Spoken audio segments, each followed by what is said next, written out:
and teach everybody around to get the players that are comfortable playing. Stephen A., do you agree with Larry Bwown? 1,000%. First of all, let me say it's great to hear the voice of Larry Bwown, somebody that I covered all 6 of his years in Philadelphia. I love him dearly. It's always great to hear his voice.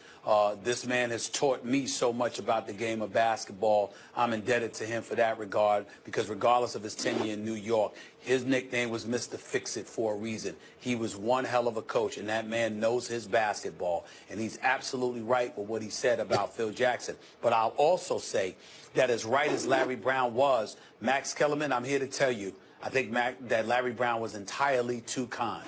Phil Jackson is officially a disaster.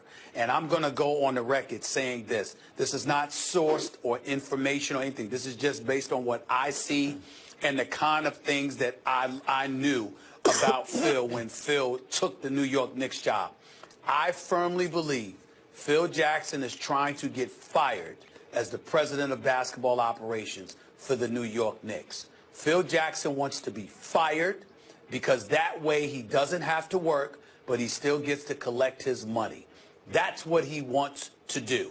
He doesn't want to quit because he doesn't want to give up the additional $24 million left on his deal for over the next 2 years after this year is up. Now, I don't know the particulars about his contract with James Dolan or what have you, but I do know this. Phil wants his money. How do I know that? Because it's the only reason he took the job in the first place. He never wanted the job with the New York Knicks. He never wanted to put in that kind of work. He just could not turn down the money. And every move that he has made practically since he has been presiding over the New York Knicks proves just that. I ask you this question, Max Kellerman, rhetorically.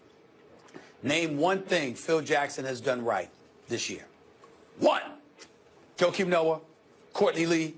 I mean, I like the Courtney Lee signing. I don't, because I think the combination of Courtney Lee and Joakim Noah prevented them from getting Dwayne Wade, which would have been a champion in that locker room. Yeah. In that locker room, right? So you got that going on, and then you got to look at, all right, Derrick Rose was an upgrade from Jose Calderon, but the bottom line is everything that Phil has done with his behavior, with his chirping about Carmelo, the tweeting, and now getting in the way of Jeff Hornacek. This reeks of sabotage. Look, he is trying to force the New York Knicks to get rid of him. I think he wants out. This is the last day for a buyout, right? Like, if they're going to get rid of Derrick Rose, it's going to happen today at some point. And that's possible, and then he's just gone, and you can get anything for him. Though you didn't, you didn't have to give up a whole lot for him anyway. You clear the cap space, You clear, right, I guess, or you start to institute the triangle. Here's the problem. Phil Jackson is building a train in a league of supersonic jets. So even if it's a bullet train, it doesn't matter. It's too slow.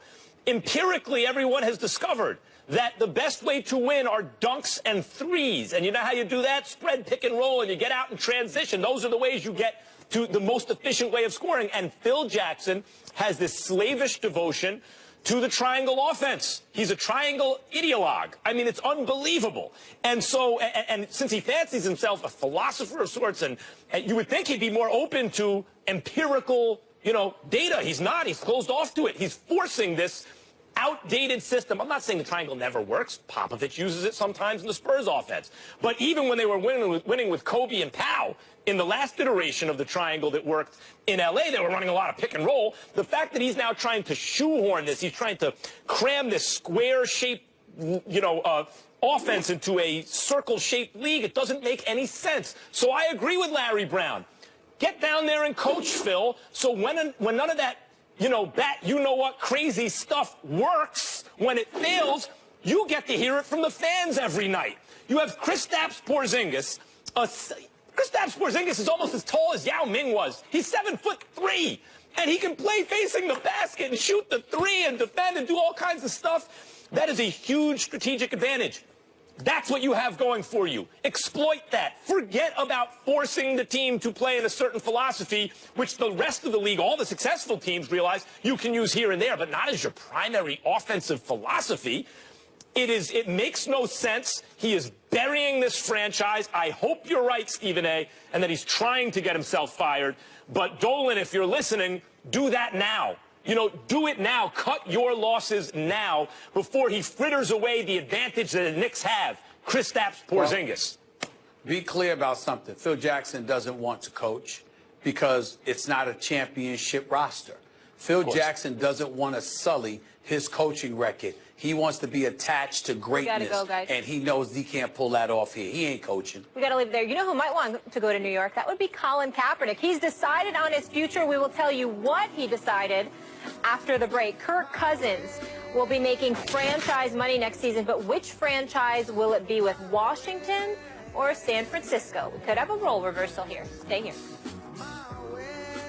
The best recognize the best. I'm talking about First Take, the best debate show on TV. We're talking about sports debate, too. They can go anywhere. First Take, my man Stephen A., Molly, my girl, and, of course, Max. What can we say?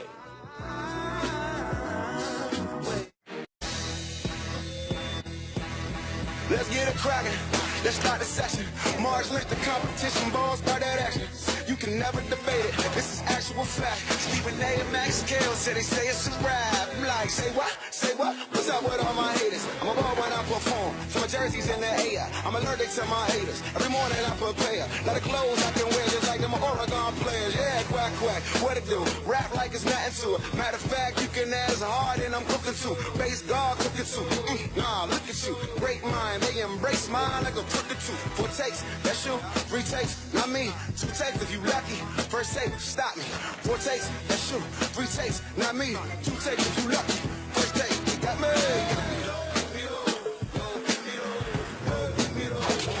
Well, hello there. Good day. Come on in. This is First Take. Thank you so much for hanging with us. We have a lot to get into, correct, Max Kellerman? A lot of it, not all of it's good. Stephen A. is in NYC. How we doing today? Good morning, good morning. How y'all doing? Let's get it on. We're good. Let's get it on. We ready to work? Here we go. Always. Folks in the Bay Area are still holding their collective breath after their prize acquisition. Kevin Durant hyperextended his left knee in his hometown. We do have an update for you. That's coming up. Teammate Jaja Pachulia was tossed backward and landed on Durant's left leg. Katie stayed in for a few more possessions before limping off toward the locker room for good when Golden State called a timeout. Now, Durant underwent an MRI. Golden State will reveal those results a little later today. We'll give you those as soon as we have them. But meanwhile, Matt Barnes' name has been trending all morning on Twitter. Barnes confirmed to ESPN that the Warriors have lined him up as a potential Durant fill-in. Here's his coach and teammate on that injury. I'm always concerned about any injury because you never know how bad it's going to be. So we'll just wait and see and keep our fingers crossed. You're never comfortable when you lose somebody who's one of the best players in the league. They're obviously concerned. You know, anytime a guy goes down, especially when you're talking knees, you know, it's a concern. But, you know, nonetheless, we still got to figure everything out, you know, why he's not out there. But, you know, hopefully he's okay. We're not going to act like he died, you know, and we don't even know what happened, you know, what's going on. Like, you got to know something before you can kind of go along those lines. You know, we really don't know much right now. Leave it to Draymond to bring a little levity to the situation. But we do know something now. This just in, a source close to Durant telling our Jeff Goodman that he will be back for the playoffs. So, Stephen A., with that, I ask you this question. If Durant is less than 100%, do the Warriors still win the West? No, I'm not so sure about that. That's number one. And before I get into anything else, I reported on SportsCenter about a half hour ago. The Warriors are going to release some information within the next couple of minutes, talking about how Durant is expected to be back for the playoffs. I reported that about a half hour ago. But I'm also hearing from other sources that they may be keeping information from folks. There's some real concerns as to whether or not Kevin Durant's season is done. I'm not sure what's going on right now, but I can tell you Warriors sources have told me that even though he's expected to be out for the rest of the regular season, he will be back for the playoffs. That is their position. Others outside of the organization, but connected in NBA circles, swear they're hearing something entirely different, that Durant may end up being done. I don't know what to tell you. We'll go with what the Warriors are saying. Having said all of that, when I look at the Warriors right now, let's not underestimate the San Antonio Spurs or the Houston Rockets. Certainly Kevin Durant being gone is a devastating blow, but they're still a legitimate team. And the acquisition of Matt Barnes with his mental toughness, with his tenacity, with his fearlessness, because he's not scared of anybody. As far as I'm concerned, that's a welcomed addition to any bona fide playoff roster. But I can't ignore what I'm seeing from the San Antonio Spurs and the Houston Rockets. In the case of the San Antonio Spurs, Max, we're looking at a team with Kawhi Leonard, who is a league MVP candidate. The acquisition of Pau Gasol in concert with LaMarcus Aldridge gives them size on the front line, and then you have a guy in Greg Popovich who recognizes his team is slower, but they're very experienced, and if anybody could dictate pace, they can. A matter of fact, at some point in time, Max, you and I may need to get into a discussion whether or not LeBron James and those boys are happy KD is hurt, because basically if the KD is hurt and can't go, if the San Antonio Spurs are the team that LeBron James has to face, I'm not sure he'd look forward to that. In the case of the Houston Rockets, you got a guy in James Harden that told me during Super Bowl week that the ball is in my hands. I'm going to get dudes in foul trouble. More importantly, I'm not going to be the timid soul who came off the bench for the Oklahoma City Thunder 5 years ago when we lost in the finals to the Miami Heat. I'm going to be far, far more